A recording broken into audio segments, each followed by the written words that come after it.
Having just spent the last hour talking about how you have to forget everything that you know about how to store data, put it in a box and farm it off somewhere and forget about it, we can now move on to the SQL Azure section, where a lot of the things that you know about how to store data, you can pull them back out of your box and you can keep them and make use of them, with a few provisos that we'll talk about as we go along.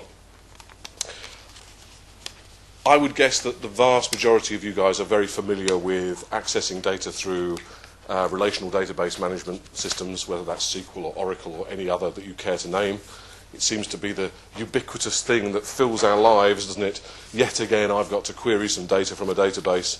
Please God, if only I didn't have to do that just this once, life would be a little bit better.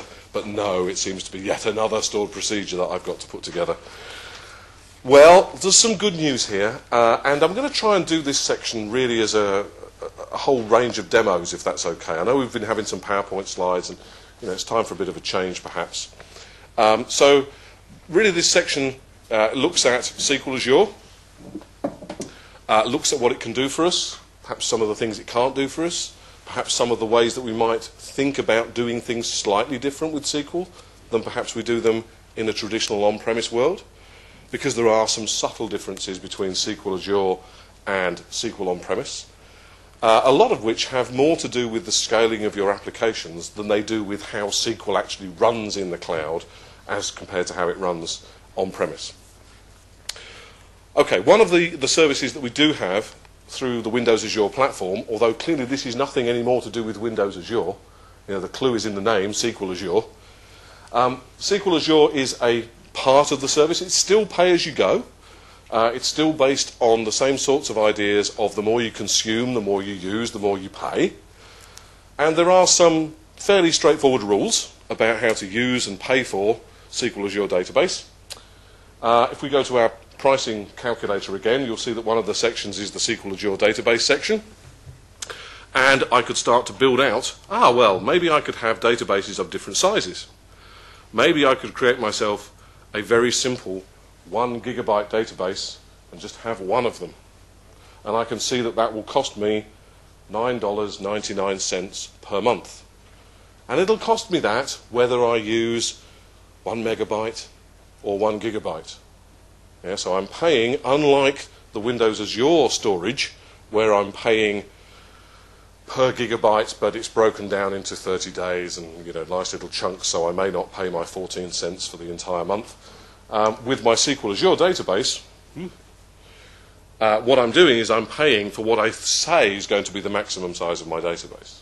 So here, a 1 gigabyte database, $10 a month. Of course, if I have two of those, no great surprise,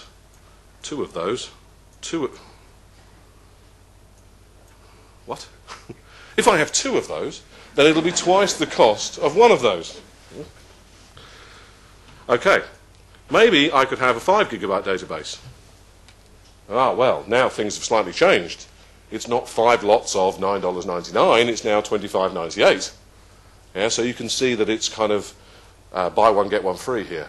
The more you consume, the pro rata price starts to come down. And I can actually have databases up to a maximum size of 150 gigabytes. But I can't specify any size I like. I have certain limitations on the size that I can choose. So I can have a 1 gigabyte database. I could have a 5 gigabyte database. But I can't have, or I can't say I want to use, a 3 gigabyte database, because that's not allowed. I would have to have 3 1 gigabyte databases, or I'd have to pay for a 5 gigabyte database. See the general strategy here? Similarly, I could have 10 gigabyte databases, 20 gigabyte databases, 50 gigabyte databases, 100 gigabyte, 150 gigabyte, but there are those certain limitations on the maximum size that you can say the database is going to be. And one of the things that you'll undoubtedly think about when you come to use SQL Azure is you don't necessarily take your on-premise 16 gigabyte database and port it to the cloud and have it stored as one single, in this case, 20 gigabyte database. You may very well decide that you need to break your database up, shard your database, partition your database into smaller chunks to make it much more scalable and make the speed of querying much quicker than perhaps it might be if the database was just one big, like an on-premise file. Yeah, so often you won't take an on-premise database and just move it to the cloud as one unit. Yeah, you might actually shard it into chunks, yeah, and move those separate chunks up as separate databases. Yeah. Keeping together tables that are related to each other. So maybe keeping schema-related tables together as separate databases rather than having the whole thing put together as one big database that you migrate in one go. That made some sense to me, but I don't know if it made any sense to you. Did that make any sense to you guys? Yeah, I've got a few nods. I'll assume the rest are non-committal. Okay, so essentially then, we know that we're going to have to pay for our databases. We know that the more we use, the more we're going to have to pay for. How do we go about using this particular part of the product, part of the platform? Well, back in my management portal here, I have the database section over on the left-hand side, and you'll see that I have a completely different look and feel to what we've had with the hosted services. What I have here is effectively a server. I have a virtual server that has a really odd name, GTOL 7VPN80. You guys won't have one that name, yeah, because everybody gets their own globally unique name for their server, which is essentially servername.database.windows.net. Okay, so whereas your server's backup base might be called Jupyter and Hades and whatever they're called, yeah, here we have a nice, fully qualified, four-part name, servername.database.windows.net. And we can create our servers here, although I can't. Why can't I? I can't because I've already made one. And the limitations of my MSDN account are that I can only have one database server. Yeah, I'm not allowed to make more than one. But that won't necessarily be the case for you guys, depending on your subscription level.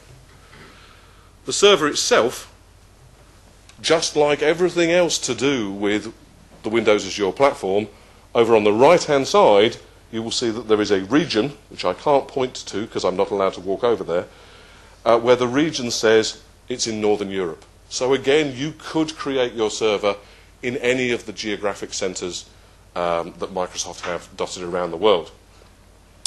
You'll see I also have an administrator login, cunningly named SQL Azure Admin. Yeah, when you create the server, you are required to create an administrator account, and you are required to give that account a strong password. You can't have SA and leave it blank. Not that you would ever do that, would you? No. So you are required to create an administrator account that is the equivalent of SA, and you are required to give it a strong password, which I won't tell you, because you'll be logging into my SQL Server later on.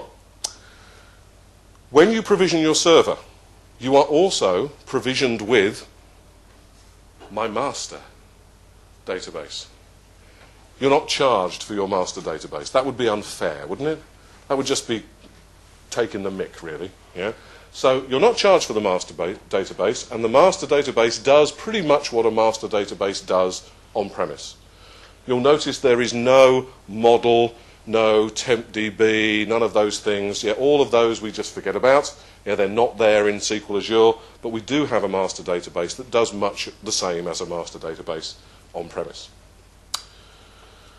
When you create your server, you are then able to create databases within the server. If I was to go to Create up here under the Database section, yeah, you'll see that I can create a database with a name, strangely. I can say that the database is of different types, web or business, but actually they do the same things. The only difference being that the web database can be 1 or 5 gigabytes in size. The business database can be different sizes. It can be 10 or 20 or 30 or 40 or 50 or 100 or 150 gigabytes. Okay, so these are the maximum sizes that you're saying the database is going to be. When I create that database, which I won't do, it will then appear inside my list here, and I have, the AdventureWorks 2008 R2 Azure, AdventureWorks Lite 2008 R2 Azure, and an HR Skills Azure.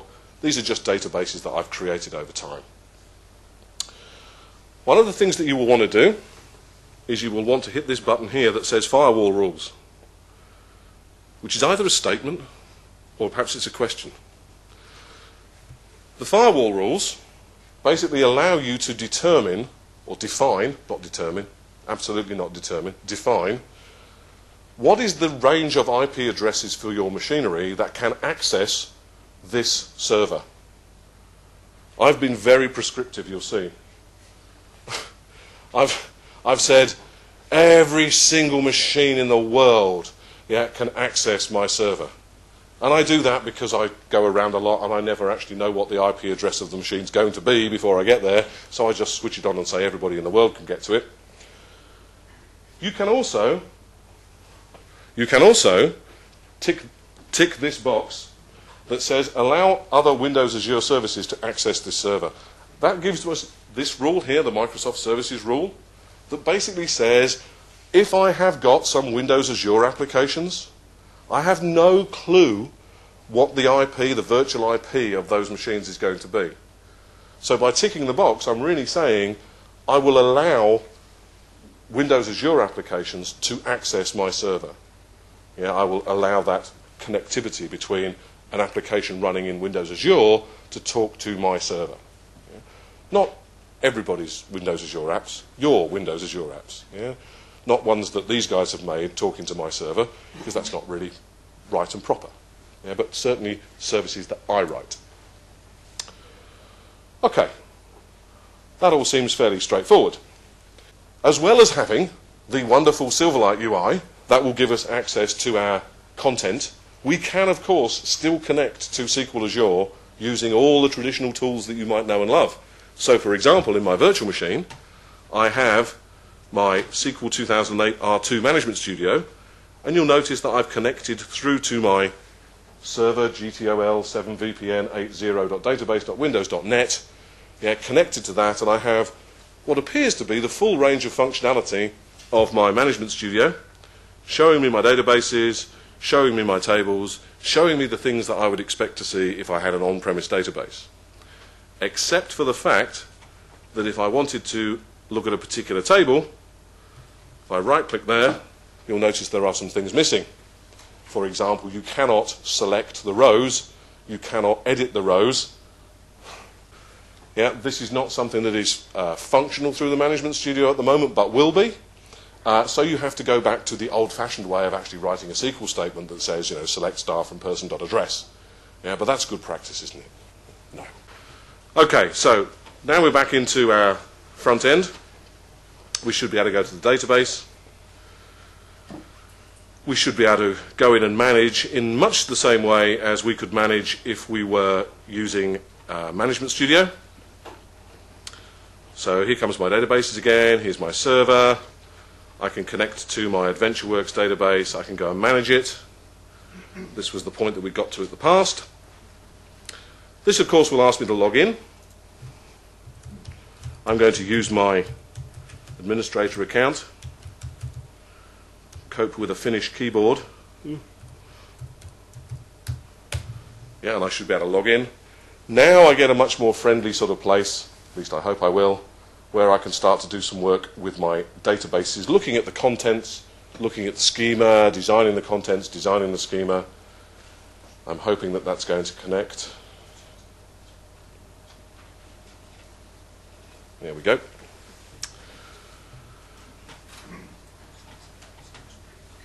Okay, you're going to do this for me? So I can get down into my design section and I can start to work with my tables and my views and my stored procedures. So if I go into my stored procs, you'll notice that I have a stored procedure that is called get closest 5 stores. This is not a normal stored procedure inside this database. This is it uses some of the geographic data, the kind of point-to-point distances, spatial data, to allow me to specify a latitude and a longitude, and then go off to this database and retrieve the 5 closest shops to that particular latitude and longitude. And that's going to be important in a minute, otherwise I wouldn't have told you. But here what I can do, obviously, is I can build queries, I can build new views, I can build new tables, I can put data into those tables, I can do the kinds of things that you might want to do if you were working on premise.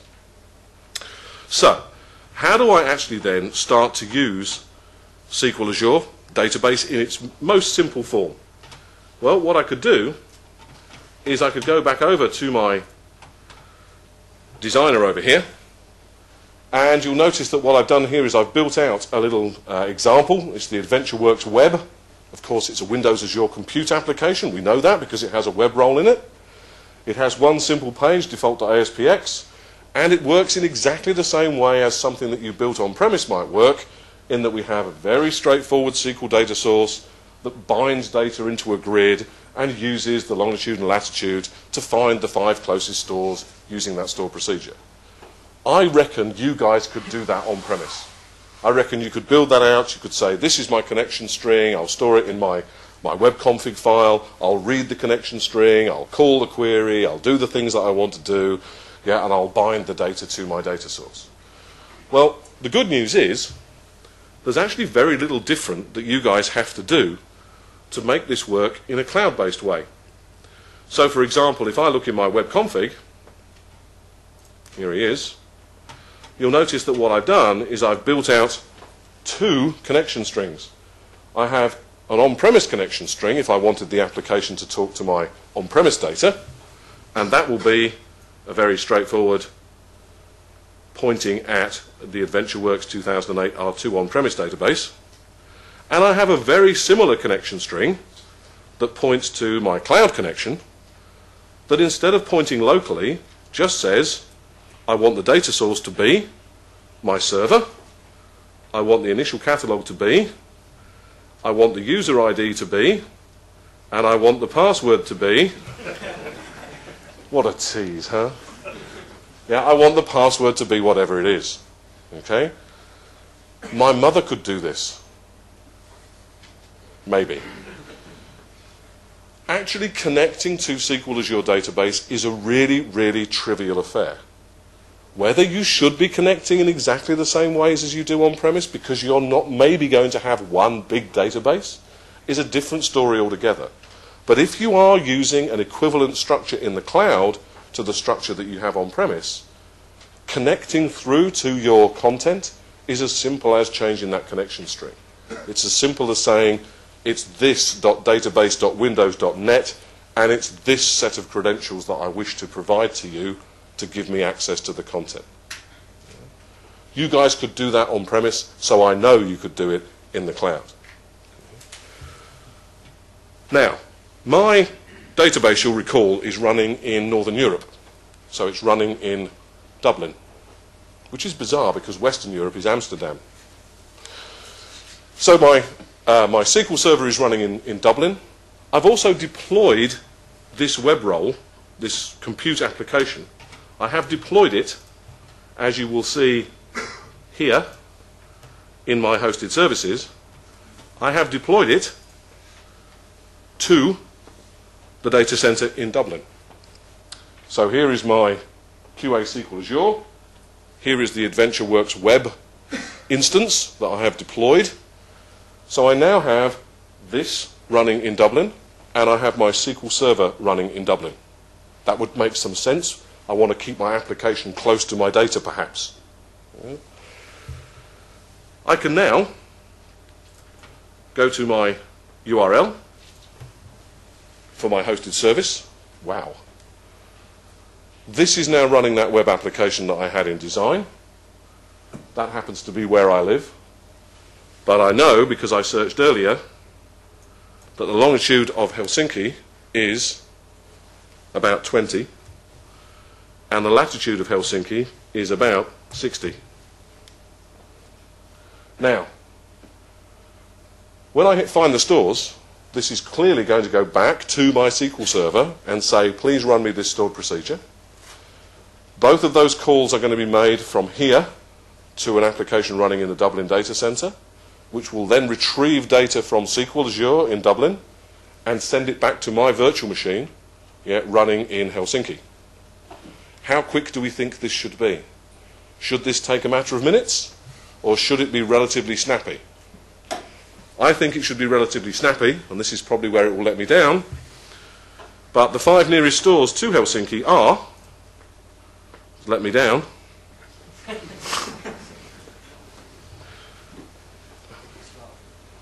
Did I click the button? Okay, Berlin, Berlin, Hamburg, and Eilenberg. Let's just see what happens if we run it again, and let's put it back to, let's say, London, which is about there, and we'll find the stores again. Now, that's not letting me down. First call, that's all. Just a little bit slow. After that, the performance, I think, is not too shabby at all. It's not a particularly difficult set of queries that it's pulling back, or set of results that it's pulling back, but the performance, I don't think, oh, that was good, yeah, is as shabby as you might think it is. Let's go for, does anybody know the latitude and longitude of Moscow? I know it's about 55, so I reckon longitude must be about, let's say, 40. Oh, same stores. No great surprise. No Eastern European presence. Say again? But then you have it hard-coded.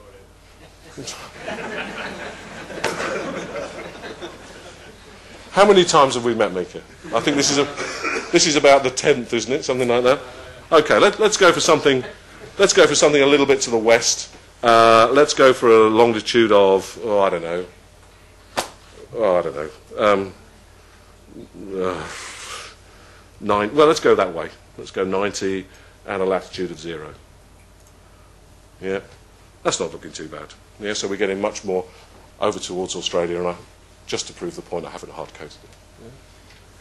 So using SQL as your database, actually using it, isn't a particularly difficult thing to do. The question is not about how easy is it to use. The question is it something you want to use? If you want to use it, how do you then move your data from your on-premise organization, your on-premise data center, up into the cloud? And do you move it as a big chunk of data, as in the database? Or do you sit and think more architecturally about how you want to break the databases down into smaller chunks, yeah, to provide more scale? Remember that when we talked about Windows Azure, we talked about scale being the number of virtual instances. You know, the more virtual instances we had, the more application scale we could cope with.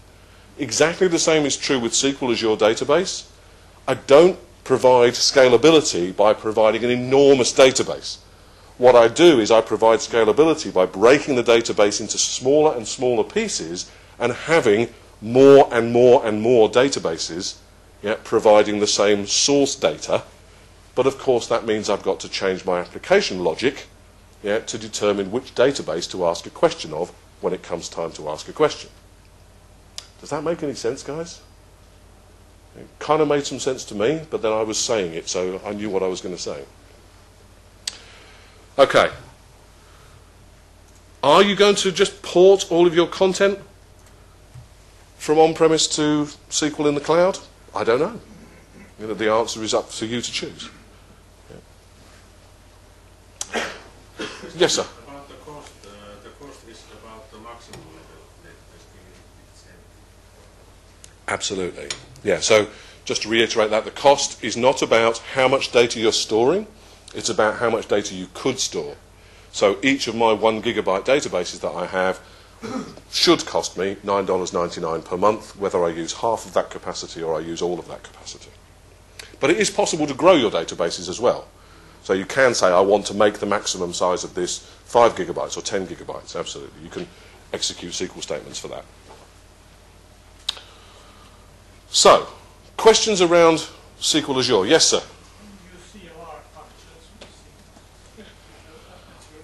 Okay, that's a very good question. So can we have things like CLR functions? I thought it might be, otherwise you wouldn't have asked me the question.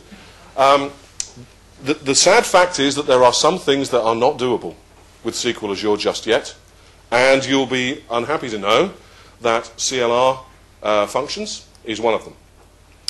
There are also a number of other things that can't be done, including distributed transactions, for example. So if you want to run distributed transactions across servers, that's not something that you can do just yet, but I believe there is going to be support for that as we move forward. So there are some limitations on what can and cannot be done. You also have issues around things like PCI compliance for things like credit card numbers, where it is just not somewhere that is compliant at any kind of level for that kind of storage. So There is a time and a place for content in SQL Azure, but it's not necessarily a case of moving everything from on-premises to the cloud. Say again, sorry? You don't have any timetable for this CR function? If I was walking around with a blue badge that said Microsoft at the bottom of it, I might have. I can ask some questions for you, but I don't have a definitive timescale for that, I'm afraid. I can certainly ask the questions. If you leave me your email address, I will do that. What about backups? Oh, backups. Okay. Oh, backup. Simple question. It is a very simple question, and the answer is actually very simple, in that there is no backup functionality for SQL Azure databases. You cannot execute a statement, create backup, my fantastic new backup, la la la la. And also restore. That functionality is not something that I think is going to be implemented, because there are other possibilities for doing similar things. So, for example, the data synchronization functionality within SQL Azure, which I'll show you in a minute, gives you a mechanism for synchronizing data across cloud-based platforms or between the cloud and on-premise. Not quite the same as a backup, but just like with Windows Azure, where we have 3 separate instances of our compute VMs running, we have exactly the same with our SQL VMs. So when I say I want a server and I want these databases, actually what I end up is not one database, one VM running that database. I have 3. And those 3 are guaranteed to be replicated. So if I delete something very important information, that's gone forever? Indeed. Yes. Yeah, absolutely. It brings with it a set of its own challenges. Absolutely. But it's a very important point that you make. And I would always have mentioned backup, because it's one of those things that isn't there. Somebody else had their hand up. How about the integration services? Okay, SSIS and the whole SSAS thing are coming, I believe, this year. So it is perfectly possible to run SSIS packages on-premise and to move data to the cloud, but it's not something that currently sits within the cloud platform to say, I want to run these packages in a cloud environment. They can run locally, and I can move and do all the things I can do with SSIS, but it's not something I can run per se in the cloud. But I'm reliably told that that will happen sooner rather than later. Okay, so SQL Azure does what it does, works in the way that you're probably familiar with in terms of an on-premise environment, pretty much. That is not all the story, though. Let me go to my reporting node here. Yeah, the reporting node, again, it seems to me that I have my subscription, my QA Azure. What I can do, I could see, you'll see that here I have another server. Fab. Yeah, I have a server with a completely different name, in this case GJ544Y3LWE. Trips straight off the tongue. This is a server that is designed completely around reporting, around BI, and provides you with a mechanism of doing really 2 things. If I look in my server, we will find, eventually, that I have already, prior to coming here, I have already created a couple of, for those of you who are familiar with BI and reporting services, I've created a couple of RDL files. Those RDL files are just like on-premise RDL files. They have a data source, the AdventureWorks 2008 R2DS, that again points at my cloud-based data functionality. And you'll see from the top that I can upload reports just here, that I create locally, upload those reports and use those reports in a cloud environment as opposed to using them in an on-premise environment. I could also use those reports within web parts. So I could design out my Windows Azure applications and include those reports as web part inclusions, providing me with the ability to do dashboards and all the rest of those good things that everybody wants around BI. And I can do all of the things that I would expect to be able to do, like, create new data sources, manage permissions, have separate folder structures. Yeah, and I can also open up my reports, go into my report,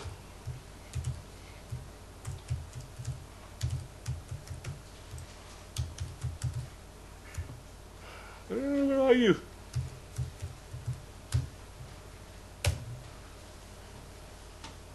What? It's SLQ, should be SQL. Oh, very good. Thank you very much, sir.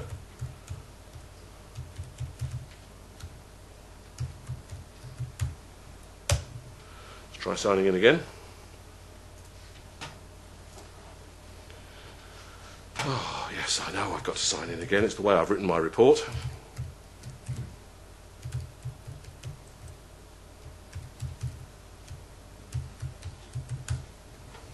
Go view my report, and now I will have functionality that is just like working on premise, just like working with SSRS locally.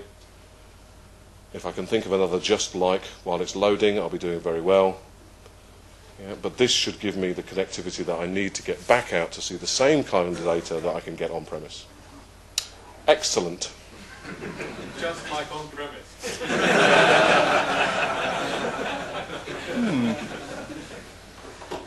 That one's thrown me a little, guys. I may have to work on that as we move forward. Bit odd. But I should be able to see. Maybe I should do show report information.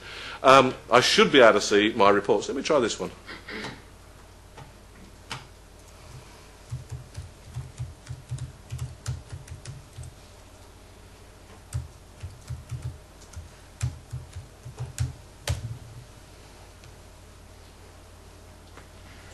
Got a bad feeling about that.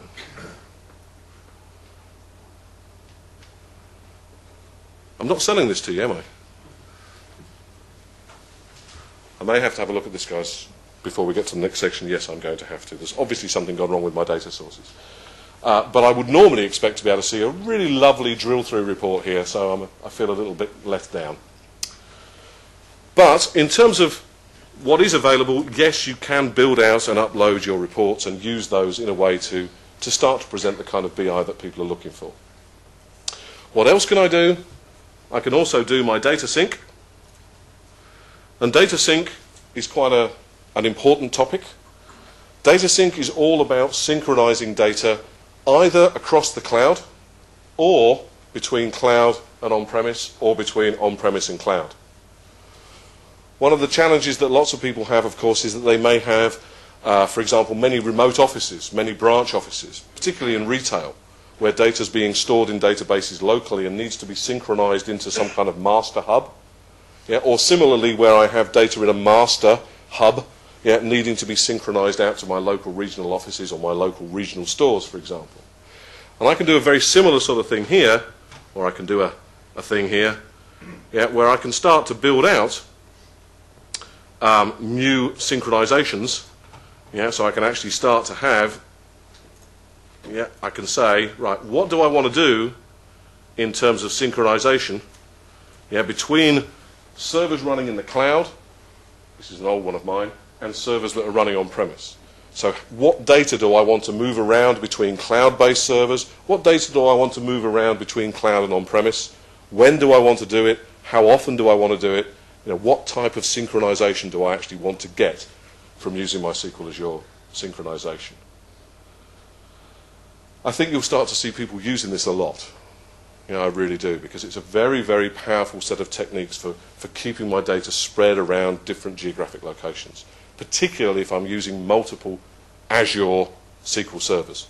Yes, sir? How do I need to expose my on-premise databases in order for the synchronization to be possible? Say that again for me, Simon. How do I need to expose my on-premise databases? So from where will that data be written and read from my on-premise database? Okay, that depends on the rules that you set up here. So you'll see that I create synchronization groups, yeah, and what I can do within these servers is to say which are the databases that I'm interested in connecting together, with which credentials do I connect with. Using those as pass-throughs, I can then say I want to take this data from this table and move it to this database with this table, or synchronize the data across from down here to up here, or from up here to up here, or from up here to down here. Yeah, so it's about creating the different rules that exist down here, yeah, that say, this is the data I want to synchronize, these are the credentials that I'm using to do it with. Where is the code actually running that writes and reads from my on-premise database? Oh, that's running here. That's running in... Yeah, so I need to expose that to, well, everybody. Well, you need to be able to connect as you go through here and say, you know, what member databases am I actually connecting to? Yeah, so you are saying, yes, I want to push data out into those perhaps different regional branches or retail stores or whatever they happen to be, but at least you can go in and say, and these are the credentials that I want to be able to communicate with, and this is how I want the data to move, and how often it moves, and when it moves, and so on and so on. But there needs to be a way in to my... There does indeed need to be a way in, so you're going to have to open up that communication channel. Yeah, absolutely. Does it support differential changes? Yes. So you can have, you know, is it differentials, is it full? You know, what's the differences, and package those up and send those across. Indeed, you could use it for the kind of backup scenarios that we were talking about a moment ago. Yeah, absolutely. Yeah. So, there isn't a huge amount to worry about, I don't think, inside SQL Azure. You know, it's there, it does what it does. There are some limitations around things like CLR and around backup, and there are limitations around how you can connect. You know, you need SQL authentication, SQL logins as opposed to Windows logins. Yeah, but essentially, working with your content here is going to be very, very similar to working with content that you have on-premise. Questions, guys? Go on, Mika. About the backupping, you said that I have 3 instances running actually, two are then maybe standbys. 2 of my failovers, absolutely. My standbys, yes. So from a catastrophic failure backup point of view, I guess it's okay to not do any backups. Or is the data guaranteed to be stored in the cloud? Yes. So it will not disappear? It will not disappear. Some kind of failure, unless that's a force majeure. Yeah, the only thing I could think is kind of act of God that would be a reason for that data not to be there. Because, as you quite rightly say, when I create that database, my AdventureWorks 2008 R2 Azure, to me it looks like one single server running one single data, or that single database, running in a virtual machine. But actually that's not how it is at all. You know, I have my 2 passive standbys, but both of those standbys are being written to as I make changes to this. If my primary fails, then it will immediately fail over to my secondary, and a third one will spin up. And that will be guaranteed to be consistent with the other replicas. So if you ask around about why is there no backup facility, the standard answer tends to be, well, there doesn't need to be because we have these replicas. Now, I don't necessarily 100% subscribe to that, but I do see that there's a certain amount of logic in it. Yeah, absolutely. Only if I'm concerned about being able to roll back to a certain situation or a certain point in time, then I would need to have backups. Exactly. And then I might be using things like the data synchronization, or I might be writing content to other tables, or storing content in Windows Azure Storage, or using other archiving databases to do that for me. But there are ways that I can do that, absolutely. But they're not necessarily the on-premise ways. Yeah. Yes, sir? Yes, from the comment that there are third-party tools like making a backup. There are indeed, yes, absolutely. Yes, so I know some of the Cerebrata tools are out there that you can use, and there are others that allow you to do proper backups of SQL Azure content. Yes, absolutely. Yeah. Others, guys? Yes, sir. What are differences in table indexing? Okay, there are certain things that you can't do. So, for example, you can't have XML indices. That's something that's not allowed. You also have to have, every single table has to have, you know, a proper primary key that can't be a composite primary key, for example. So there are some subtle differences around keys and indices, but I would say there's a 95% compatibility between what you do with indices on-premise and what you do in the cloud. The big one is the no XML indices. So how about if you have reports for your business users and you want to get rid of the logins? How about federation identity? Do you have to build that by yourself? Okay, yes.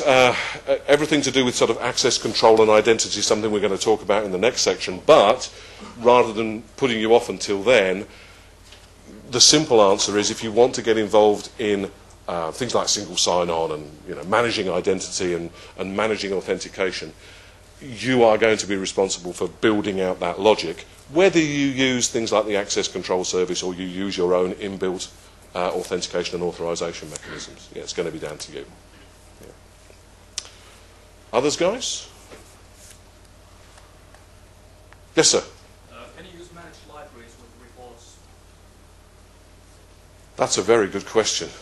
I've got to say I genuinely don't know the answer to that. Can you leave me your email? And I will find out the answer to that. I've never been asked that before, and it's not something I know the answer to. I'm sorry. The question was, can you use managed libraries with reports? I genuinely don't know. I will find out for you, sir. The primary key of a table, does it have to be marked as a row ID, or can it be any kind of data? It can be any kind of data. Yeah, absolutely. Yeah, it doesn't have to be a GUID. Yeah. Okay. I know we are slightly early, guys. I hope that's not a problem. I've kind of run out of things to tell you about SQL Azure. I think that the thing to do with it is to practice and have a play. Yeah, it is not remarkably different to what you do on-premise. You might think about different structures though. Yes, sir? One primary question. Do you see this SQL Azure as needed only for compatibility reasons, or is this in some cases better than block storage? It's a really good question, isn't it? So what's the comparison, if you like, between SQL Azure and Windows Azure storage? If I was going to move an existing application that I've got, an on-premise application, and I wanted to make use of cloud-based functionality, I wanted to take away my ongoing capital expenditure around the things that I have to do, and I want to move to a more operational expenditure type model, how easy would it be for me to move an on-premise application that used on-premise SQL Server to something that was a cloud-based application that used cloud-based storage? The simple answer to that really is it would be difficult. My application isn't architected in a way to run on-premise that works well in the cloud, and I don't have any real coordination between my SQL data that I'm storing locally and using cloud-based storage. So a more simple mechanism for me will be, let me move my SQL data to SQL in the cloud. Maybe my application stays on-premise, maybe my application moves to the cloud, but I can move my SQL data relatively easily and my SQL structures relatively easily, but moving from SQL to a Windows Azure storage mechanism is a steep ask and probably not the right thing to do. What about starting from scratch or new applications? Starting from scratch, depending on the type of application that you're writing, there will be few applications where the obvious choice is Azure storage, whether that's tables, blobs, or whatever. There will be a few of those. The vast majority, line of business applications, applications that you want to get to the cloud quickly, with existing developer skills and existing developer knowledge, a much easier, quicker, faster to market approach would absolutely be using SQL Azure. Absolutely. Yes, sir? Comment about the primary key, but also has to be faster. They do indeed, yes. They have to. I also have a question. What happens if you try to store more data than if you have 5 GB database? That is exploding. Yes. No. In balls of flame. No, it doesn't actually. If you say my maximum database size is 5 gigabytes, if you do go over that, then the database will grow. So all of the growth options are things that are there, with the same default settings as if you work on-premise. So I've actually worked with a number of organisations where we tried to do exactly those things. You know, we tried to grow it beyond what it was supposed to be, and it will grow quite happily. What about 150 gigabytes? Say again? What about if it grows over 150 gigabytes? Oh, no, it won't. No, if it grows over 150, it won't like you at all. No. But that doesn't mean to say that you'll get away with not being billed for that. Yeah. Go on, Mika. Moving from on-premise to SQL Azure, is it just a matter of transferring the database using Management Studio? Okay, number of options here. You could use things like data sync. It's perhaps a bit of overkill, using something like that to move your data. You could use SSIS, gentleman mentioned earlier on. You know, we could use SSIS packages to move our content. What I don't have is something that sits inside Management Studio on-premise and just says, hey, could you put this into the cloud, please, sexy? Yeah, that's not going to happen. But if you were to visit, if I just minimize this down, yeah, I actually have, here we go, this thing here.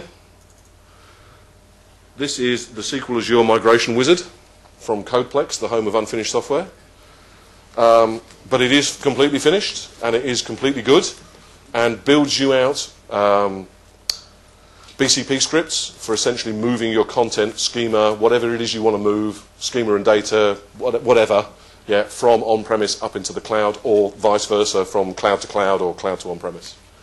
So this is a simple and free and easy way, yeah, to actually migrate your data from on-premise to the cloud. In fact, this is the tool that I used when I wanted to migrate my on-premise AdventureWorks databases up into my SQL Azure server.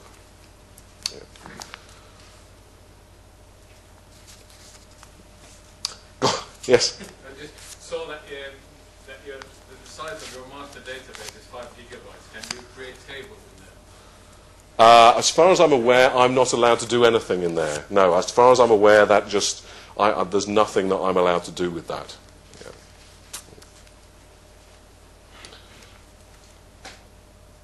If you're going to build out cloud-based apps, going back to the question the gentleman asked a few minutes ago, I would say there's an enormous learning curve for guys who want to move to Azure storage. And actually, Azure storage is absolutely fantastic at what it does. It's fantastic at insanely quick read at immense scale. If your application doesn't need that type of functionality, then you may very well be better served by saying, perhaps what I want to do is I want to have my data stored in SQL. I'm used to using it. My developers understand how to do it. Yeah, I don't need to get those benefits that I get from Azure storage. And similarly, if you're running an on-premise application, there's nothing to stop you connecting to cloud-based data in SQL, as well as connecting to on-premise data in SQL or any other relational database, and having a kind of hybrid model for how you're storing your data. Some of it in the cloud, some of it down on-premise. Yes, sir. Can you use both? For example, the Windows Azure storage would be perhaps easier to make more in agile development. Mm-hmm. But at some point, you just need the SQL storage because you want to say statistics. Yes. So could you use the Azure storage for storing data that the application uses, and then have, so, for example, queues that use messages that will then have workers break the data down to For content going to SQL. Yeah. So really the question, I guess, is can you get the best of both worlds? You know, can I use Windows Azure storage for some elements? Can I use SQL Azure storage for other elements? Absolutely yes, and link those two together. And often what you'll see people doing a lot, because they have to break their databases down into smaller databases than they are on-premise, they'll actually use tables in Windows Azure to define the connection strings that applications require to connect to the appropriate database shard when certain questions are being asked through the application. So if I ask question X, go to an Azure table, read the connection string, use the connection string to connect to the correct database. Absolutely. So using both is perfectly sensible and very much used mechanism. Okay. We're a few minutes early, guys, but I hope that's not a problem. We have got to, well, you haven't got to come back. In the next section, we look at messaging and connectivity, App Fabric, Service Bus, all that sort of stuff. Got lots of things in there for you. So I hope it's not a problem that we're 5 minutes early. And we're due back at 10 past.